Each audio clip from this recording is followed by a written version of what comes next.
الغاليين أهل مصر، أهلا بيكم في حلقتنا النهارده. كالعادة خرجنا يوم الجمعة من الصلاة، جمعنا كلنا أنا والأستاذ شيحة وعم قباشي فبنتكلم. فعم قباشي زعلان جدا، إيه يا عم أنت عامل لنا حلقة وتقول لي صلاح الدين ويجيب الرجالة بتوعه، ليه مفيش رجالة في مصر ولا إيه؟ يا عم افتحوا انتوا بس الحدود واحنا نعدي نحرر الدنيا كلها، أصلها خناقة في حارة. عم قباشي فاكرها خناقة في حارة، هيجيب الرجالة كل واحد بمضغوطه ويروحوا يتخانقوا، مش عارف إن دي حرب. طيب خلينا بقى نتكلم بصراحة كده، عشان ايه الناس اللي مضحوك عليها قوي تحت غطاء الدين والأقصى والقدس والكلام ده، الكلام الكبير اللي بيهز المشاعر، وفي الآخر المحصلة احنا بنضحك على نفسنا. احنا النهارده بقالنا 80 يوم في عملية طوفان الأقصى. طب ايه النتائج؟ النتائج 35 ألف شهيد من غزة، قصادهم 3 4000 من إسرائيل، ده إن صدق الكلام يعني. إيه الارض بتقل بتاعت غزه، مفيش اي نتيجه غير ان هو كله تحصيل حاصل. ايه التحصيل الحاصل؟ هو الهدف الاساسي من هذه العمليه استدراج مصر في حرب. يا جماعه مؤسس الصهيونيه العالميه بن قال ايه؟ قال عشان نحقق امنيه او الغرض من اسرائيل اللي هي من الفرات الى النيل، لابد من القضاء على 3 جيوش عربيه: العراق، سوريا، مصر.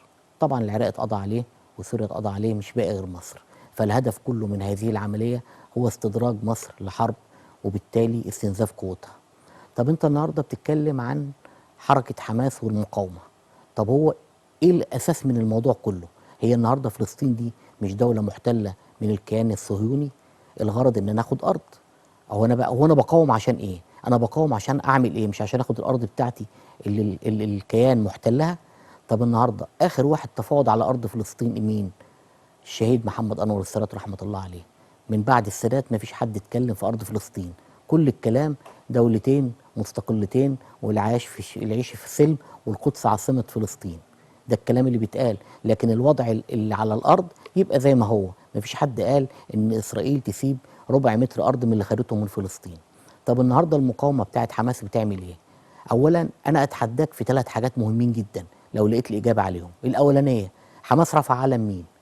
شفت حماس رفع علم فلسطين؟ مفيش. علم فلسطين مرفوع في امريكا وفي بروكسل وفي مصر، في كل انحاء العالم ما عدا غزه بيترفع علم حركه حماس. طب النهارده حركه حماس اما اخذت اسرى اسرائيليين، اما جت تتفاوض، اتفاوضت على الارض؟ اتفاوضت على ان القدس تبقى عاصمه فلسطين؟ اتفاوضت على ان نصلي في الاقصى بدون احتكاكات؟ لا، اتفاوضت على الاسرى بتوعها عشان يطلع له 30 40 واحد 70 واحد من اللي محبوسين من بتوع الحركه عند اسرائيل. طب وفين الارض وفين الهدف وفين القضيه وفين العرض اللي بتتكلموا عنه؟ مفيش. هو بيتكلم عن رجالته اللي في سجون اسرائيل، لكن اتكلم على الارض لا، اتكلم على الاقصى لا، اتكلم على القدس لا. هو بيتكلم عن ناسه. اموت 35 الف غزاوي، ابيد شعب عشان اطلع الناس اللي في السجون. هل ده منطق؟ هل ده عقل؟ هل ده كلام يعني يوزنه اي راجل حتى من انصاف المتعلمين؟ طبعا الكلام ده مش ممكن. الناس دي كلها النهارده مصالح شخصيه. الاستاذ اسامه الدليل استاذنا الكبير قال ايه؟ قال ان الصهيونيه هي انك انت بتفهم الواحد ان جنسه هو دينه، ان الجنس هو الديانه. عشان كده مستشار الوزير الرئيسي الامريكي ووزير الخارجيه لما جه راح اسرائيل، انا جاي وطني. قال انا جاي وطني، انا يهودي، انا صهيوني.